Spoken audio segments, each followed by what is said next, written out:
una señora, su hijo había migrado, me decía, yo sigo cocinando como si acá vivieran dos personas.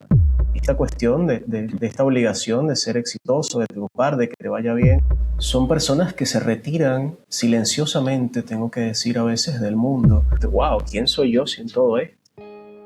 ¿Cuáles son los desafíos de emigrar como pareja?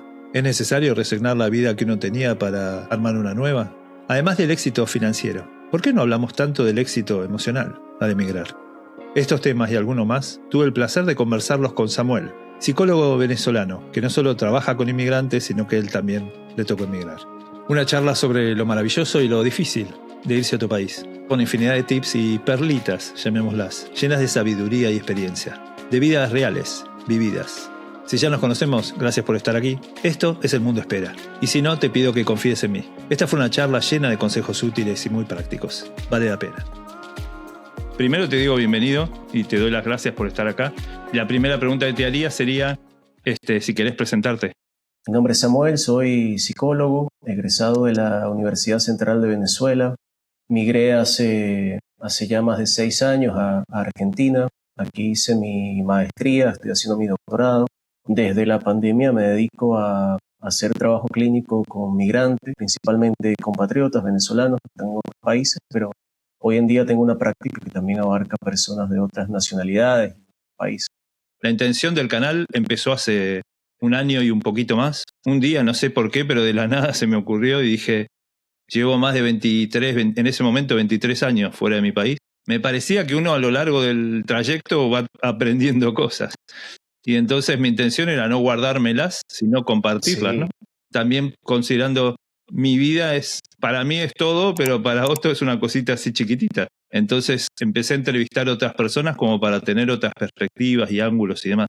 Y una de las cosas que pregunto es, pensando en alguien que la está pasando mal o que está pensando en irse y no sabe qué hacer, en base a tu experiencia y a lo que ves que son las consultas principales que te hacen y demás, ¿se te ocurre algún tipo de consejo o tip que le quieras dar a alguien que está pasándola complicado como inmigrante? Mira, lo que dices, bueno, me parece que es valiosísimo que puedas compartir cosas de tu experiencia. Creo que la experiencia migratoria no es universalizable, creo que cada quien hace su trayectoria y la experiencia puede ser completamente distinta, las que tienen unos de las que tienen otros. Pero creo que siempre es valioso poder compartir y a lo mejor algo de lo que a ti te ha funcionado, de lo que a ti te ha servido, de lo que a ti te ha ayudado, puede ayudar a otras personas. A veces se pierde de vista eso, ¿no? Entonces me parece valioso que generes este espacio y estos diálogos. Mira, ¿qué te puedo decir de haber acompañado a muchos procesos migratorios? Te podría decir que hay una diferencia sustancial entre los que son más organizados y los que son improvisados. Evidentemente las migraciones planificadas, donde te vas con un colchón de ahorros, donde hay otra persona que te recibe, donde has investigado, donde ya tienes, por ejemplo, una inserción laboral, donde dejas tus asuntos medianamente en orden en el país del que te vas, donde ya llegas como a formar parte de un espacio que está un poco preparado para tu llegada, y esas migraciones suelen ser más exitosas en términos subjetivos, pero no es el caso de todas las personas. Muchas personas no migran de una manera demasiado planificada, migran porque se ven desplazadas. Una parte importante de las personas que atiendo son migrantes venezolanos, pero bueno, han tenido que migrar porque se les dio la oportunidad y su vida no era muy buena, ya se hace lo que se puede, ¿no? Pero es notable cómo la planificación y las migraciones planificadas generan mucha más estabilidad subjetiva. Bueno, quizás hay gente que nos está escuchando que no tiene o no tuvo la oportunidad de hacer una migración planificada, pero si hay alguien acá pensando en tomar la decisión y tiene la oportunidad de planificar esa decisión, pues yo recomendaría que se tome el tiempo de hacer una investigación, de conversar con gente que ya vive en el lugar de destino, de tener un plan A, un plan B, de generar ahorro. Quizás parece muy de sentido común esto que estoy diciendo, pero no está de más decirlo. A mi manera de ver, al menos.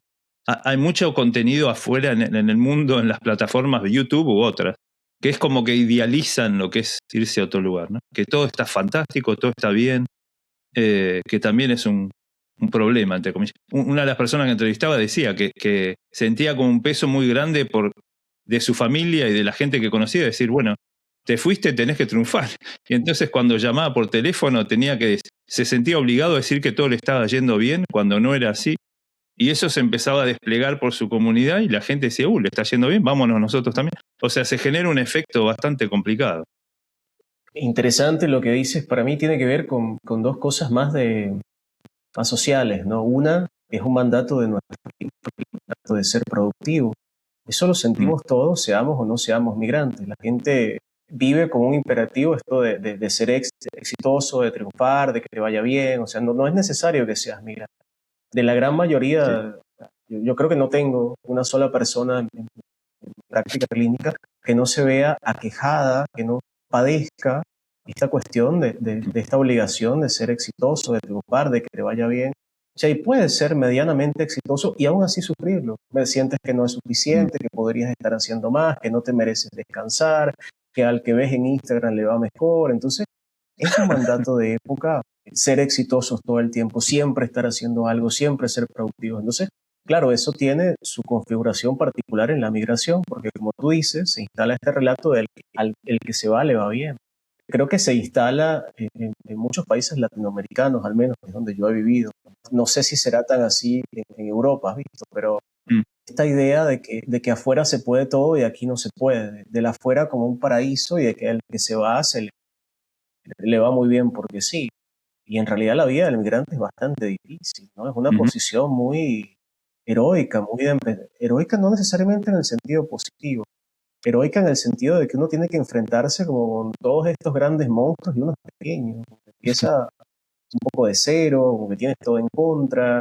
Y puede ser que a los venezolanos al menos nos ha tocado hacer eso y que lo hemos hecho relativamente bien, que esas historias llegan y se socializan. Pero hay muchas migraciones que fracasan en todo sentido, fracasan económicamente, fracasan subjetivamente, y de esas no se habla tanto. Pienso en la gente que conozco, sobre todo, bueno, en mi caso siendo Argentina, más que nada gente argentina, pero me imagino que pasa en otros lados también, que es como que no hay nada en el medio. O la gente que piensa así, si te vas te veo fantástico, sea donde te vas, a donde te vayas. Todo afuera, como dicen, el pasto más verde. Y después está la gente que dice, no, Argentina es lo mejor del mundo, ni loco me voy, ¿cómo te fuiste? ¿Por qué te fuiste? Si acá está todo bárbaro. Y niegan, no sé. Es como que en el medio no hay mucho. O todo es genial en Argentina o todo es un desastre. No sé si pasan en otros lados, pero me llama la atención, me hiciste pensar en eso. Sí, se instalan un poco los relatos absolutos, ¿no? Todo está bien acá. Escucho mucho eso, ¿no? ¿Sabes qué frase se usa mucho en Argentina? Y yo creo que es muy peligroso. Se dice todo lo que está bien. Ese todo es muy peligroso porque no te permite discernir críticamente, ¿no? Tomar un poco lo que sí, pero también cuestionar lo que no. Y desde el punto de vista subjetivo, de enfrentar la realidad, de hacer un proyecto de vida, de emigrar, ese todo es peligrosísimo. Una de las cosas que se logran en terapia es poder diversificar, ¿no? Ver los grises, ver los matices, decir no todo, no todo está bien, no todo está mal, o sea, poder construir posiciones un poco más complejas en la realidad es un desafío. Bien interesante. Una de las preguntas que me vino a la cabeza que me anoté es que es raro, me parece a mí, que es raro que alguien se vaya siendo de cualquier país y yendo a cualquier país, es raro que uno se vaya y esté todo fantástico y uno no sienta en algún momento del trayecto o dudas o preguntas o temor o tristeza y demás. Yo creo que es normal en algún punto sentirse triste o extrañar o ese tipo de cosas. Y la pregunta desde tu lado profesional sería, ¿cómo puedes saber uno? Y te digo que me pasó a mí también. Yo hago terapia y hasta hace un tiempo no quería saber nada con terapia. ¿Cómo hace uno para saber dónde está la línea que separa estoy triste y es normal o tengo depresión y debería buscar ayuda? Qué interesante tu pregunta, qué necesaria, ¿no? He tenido entrevistas y contenido a propósito de esto porque hace poco fue el Día Mundial contra la depresión. Fíjate que hasta te diría que una de las cosas que caracteriza las depresiones hoy en día es que no hay mucha tristeza y te puede parecer raro lo que te estoy planteando. Pero mientras que la tristeza es un estado de ánimo, uno se siente mal, llora, por lo general es un duelo donde se ubica lo que se ha perdido. Uno dice, estoy triste porque me gustaría estar en esta playa, o me gustaría estar con estos amigos con los que compartía, o estoy triste porque extraño la comida de mi mamá, o estoy triste por esa vida que no viví en mi país, o estoy triste porque no sé cuándo, no sé, va a caer la dictadura en Venezuela, o estoy triste porque juega Argentina y no estoy con los amigos de siempre viendo el partido. Entonces, por lo general uno ubica qué es lo que te tiene triste, ¿no?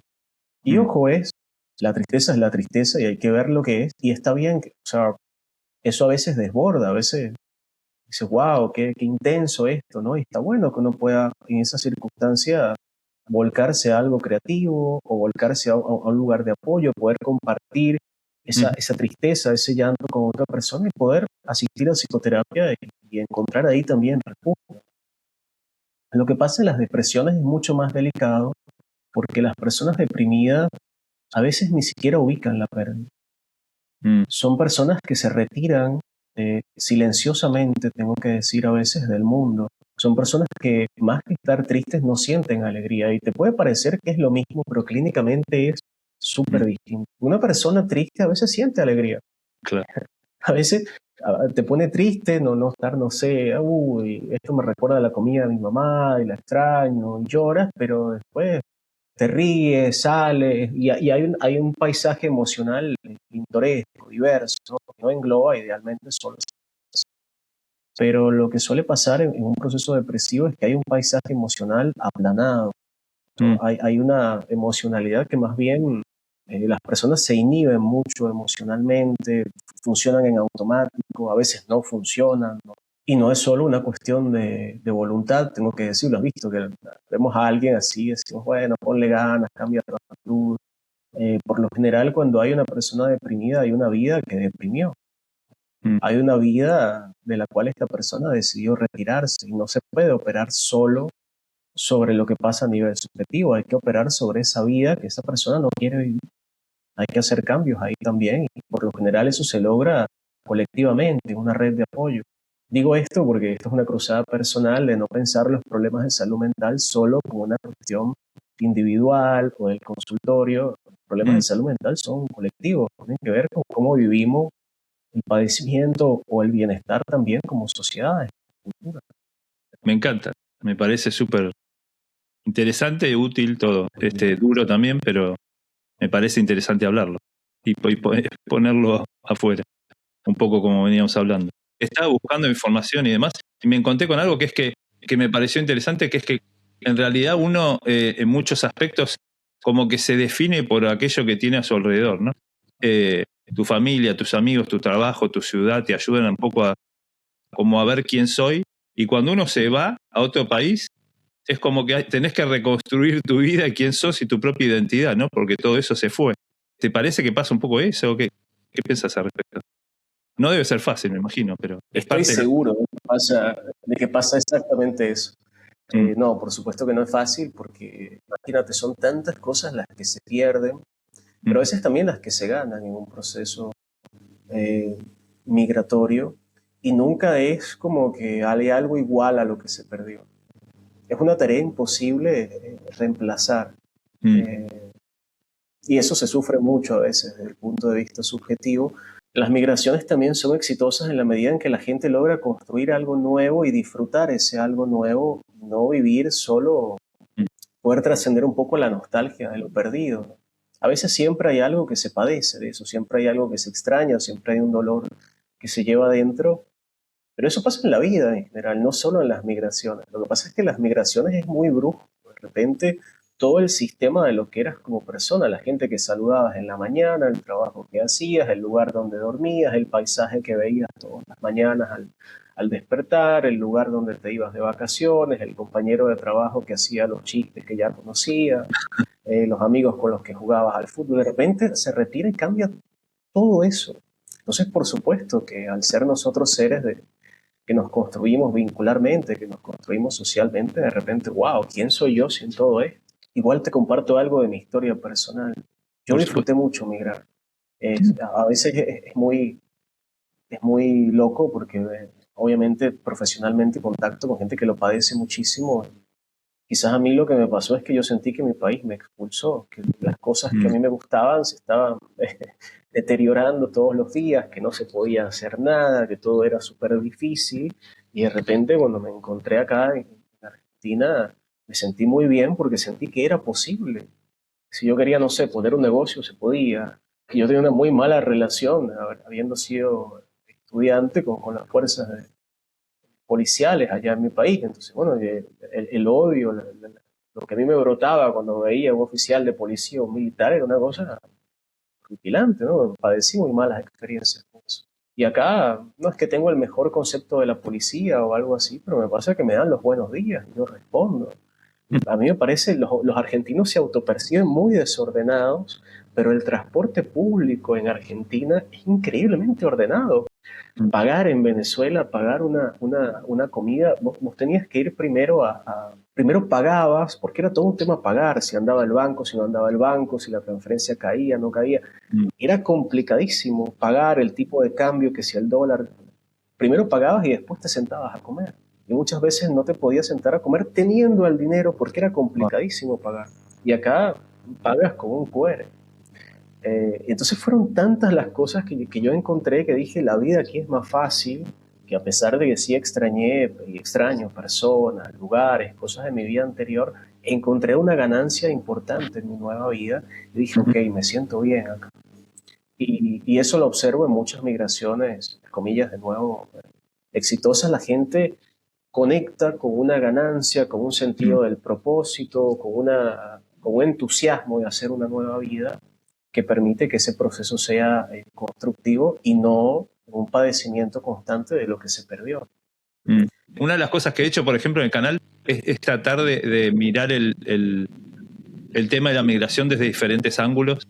Por ejemplo, poniendo opiniones mías, pero entrevistando gente de otros lugares, de otras culturas, o que se fue a otros países totalmente distintos, entrevistando profesionales como vos. Y lo otro que hice en algunos casos fue, por ejemplo, no solo entrevistar a la persona que se fue, una chica que se fue a España, sino que entrevisté a la mamá también, que se quedó atrás. Y ese es como otro costado de la migración enorme. ¿Trabajás con gente que no solo se fue, sino que quedó atrás y su familia se fue, o sus amigos, o tenés alguna opinión o algún consejo, algo que te venga a la cabeza hacia la otra mitad, diría, de la emigración? Claro, es que cuando migras, dejas un vacío, ¿no? Un vacío en tu casa, un vacío en tu comunidad, un vacío en los lugares en los que hacías vida, ¿no? Y hay gente que padece ese vacío. Y a mí me tocó ya viviendo en Venezuela, ¿no? Remitiendo a mi experiencia personal, yo viví las migraciones de muchos amigos. Y es doloroso, de repente ya no está fulano en la juntada y en la familia más todavía, de repente no almuerzas más con esa persona, no la ves más. Por supuesto, hoy la virtualidad permite sostener algo del lazo, ¿no? Nunca había sido como tan fácil poder estar en contacto todos los días y se logra sostener algo que, ok, no es un vacío absoluto, pero hay que reacomodar la vida después de ese vacío, ¿no? Una señora, que su hijo había migrado, me decía, yo sigo cocinando como si acá vivieran dos personas. Wow. Me toca tirar comida porque yo sigo cocinando, o sea, no logro hacerme la idea de que tengo que cocinar ahora para una sola persona. Y además se le fue a un lugar donde casi no lo puede visitar, no lo puede tocar, no lo puede abrazar, no le puede cocinar. Son esas cosas las que sanan mejor, te diría, o las que es posible atravesar de otra manera cuando uno hace psicoterapia, cuando puedes tratar de entender qué significado hay en esto. Hay dolores que se pueden atravesar mejor cuando se pueden nombrar.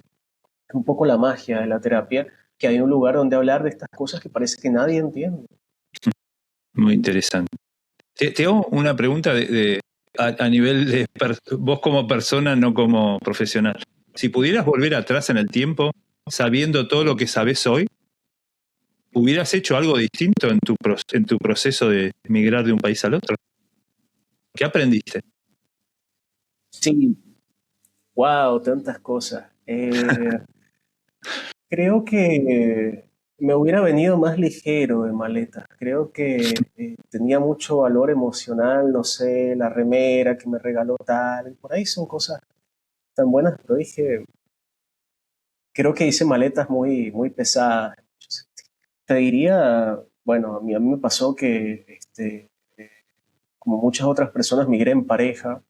Ujú. Te diría que eso tiene desafíos muy específicos porque un poco te las juegas al todo o nada, ¿no? Mm, Porque quizás tu relación funcionaba muy bien en el país en el que eran ambos y de repente irse juntos a otro país a vivir la vida, bueno, complejo, ¿no? Conozco muchas parejas que emigraron juntas y se separaron estando lejos de casa y fue como el triple de difícil eso porque no es solo mm. una separación normal, sino es los dos, a veces con hijos, lejos del país de origen. Se habla poco de toda la tensión y los procesos propios de lo que es migrar en pareja.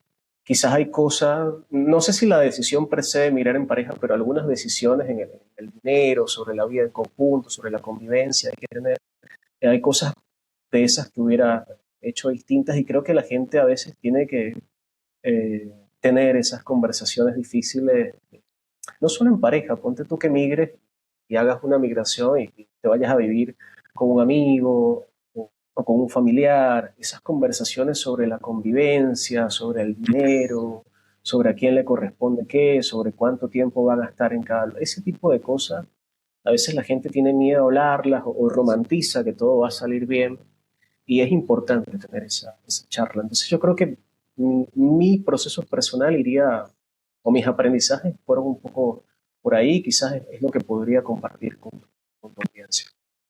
Está bueno. Tengo solo dos preguntas más. La primera de las dos es, como digo casi siempre, hasta acá llegan las preguntas que se me ocurrieron a mí. ¿Hay algo que se te ocurra que quieras comentar sobre el tema de la inmigración? ¿O algo que te venga a la cabeza si querés hacer algún comentario o lo que quieras? Ya, creo que volvería sobre esto que te decía, creo que lo más importante en un proceso migratorio es que uno pueda hacer una nueva vida. Y hacer una nueva vida implica resignar un poco la que ya tenía. Mm. No buscar replicarla así, tal cual, porque no va a pasar, pero es darle a la oportunidad del nuevo país, de la nueva ciudad, de los nuevos vínculos, la oportunidad de sorprenderte para bien. Pero, por ejemplo, de trabajar con muchos latinos en Estados Unidos, trabajar por ejemplo, con venezolanos en Perú, venezolanos en Ecuador, venezolanos en Chile. Te puedo decir que, bueno, hay lugares que no son tan hospitalarios, que no Mm. necesariamente alojan bien a los migrantes, o hay gente que la ha pasado bastante mal con temas de xenofobia, de discriminación. A veces se toma una decisión basada en la economía, porque yo voy a hacer tanto dinero, porque tal cosa, y la decisión de emigrar es una decisión de cambiar tu vida. Entonces, tu vida también tiene un aspecto emocional, de cómo te sientes, de cómo te trata la gente. Y yo creo que ese elemento no se coloca lo suficiente en cómo evaluamos los procesos migratorios. Tú me traías al Mm. comienzo de la entrevista esta cuestión del exitismo, ¿no? De si te vas afuera te tiene que ir bien. Bueno, y si te vas afuera te vas a sentir bien. ¿Por qué no es tan importante eso?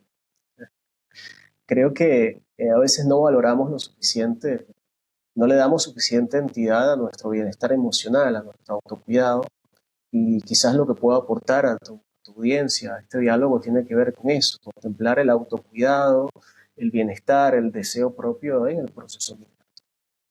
Bueno, la última pregunta, primero te agradezco una vez más por charlar y por tu tiempo. La última pregunta es siempre la misma. La primera y la última suelo repetirlas un poco como homenaje a los inmigrantes y de dónde venimos y hacia dónde vamos. Y la última es, para vos, de acuerdo a cómo vos lo ves y lo sentís por dentro, ¿qué es ser un inmigrante? Ser un inmigrante es ser un extranjero, ¿no? Me hace pensar en esta obra El extranjero de Albert Camus. Eh, ¿Sabes qué me pasa a mí, por ejemplo? Me pasa que la gente no me adivina muy bien de dónde soy por cómo hablo, etcétera. Mis amigos en Venezuela dicen que hablo como un argentino. Mis amigos yo vivo en el norte de Argentina, pero durante un tiempo me relacioné mucho con los porteños porque eran mis proveedores. Entonces, Mm. a veces me dicen que hablo como un porteño. O sea, en ningún lado, nunca soy totalmente de ningún lado. Incluso si volviera hoy, a Venezuela, ya hay mucho de mi vida que hice aquí. Ya fue el lugar donde hice mi maestría. Sí, ya soy un poco argentino también. Entonces uno termina habitando los márgenes. No estás en el centro de nada, siempre estás como en el margen. Creo que la experiencia migratoria es muchas veces una experiencia marginal, lo cual no siempre es malo. Es interesante estar en los márgenes porque te permite como extranjerizarte de cosas. Esos márgenes, ese desplazamiento que uno tiene, te enriquece mucho también, te da como nuevas perspectivas, te permite desnaturalizar cosas y muchas veces asumir posiciones más críticas y aprender muchísimo. Entonces, no siempre es fácil, no siempre es algo que uno elige, como te digo, hay muchos desplazados. Hay gente que se siente muy incómoda también siendo marginal, ¿no? Sintiendo que no pertenece, sintiendo que nunca encaja del todo, que nunca es del todo de ahí. Pero yo creo que cuando se aprende a habitar esa posición un poco más marginal, es una posición interesante. A mí me gusta esa posición. Lo que puedo decirte hoy la elijo, la abrazo y siento que además me permite hacer mejor mi trabajo. Siento que si yo no fuese un psicólogo un poco marginal, que ha vivido las cosas que ha vivido, que no termina de ser en ningún lado, eh, eh, no pudiera brindarme como me brindo a mis pacientes, ¿no? Entonces, ese ha sido mi recorrido personal, pero creo que todo migrante tiene que aprender a negociar con esto de los márgenes. Si tuviera que definir qué es migrar o qué es ser un migrante, creo que es habitar ese. Me encanta. Bueno, te agradezco muchísimo por el tiempo de nuevo y por la charla.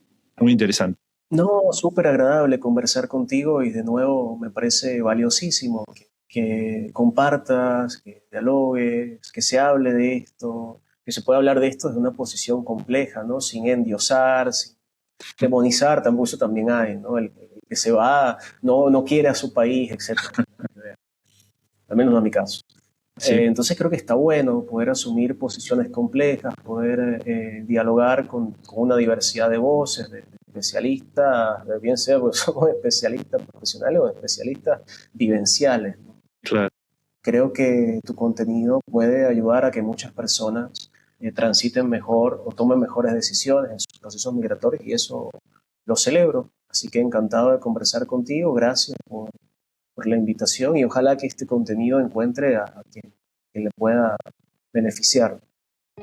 Bueno, Samuel, tremenda charla, me encantó. La verdad que te agradezco un montón por tu tiempo y por confiar en mí también, ¿no? Porque nos conocimos de casualidad en Reddit.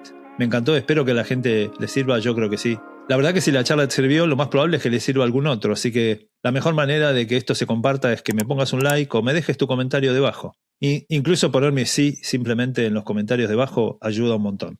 Y si esta charla te resultó útil, algo me dice que puede que alguna otra también. Nos vemos ahí.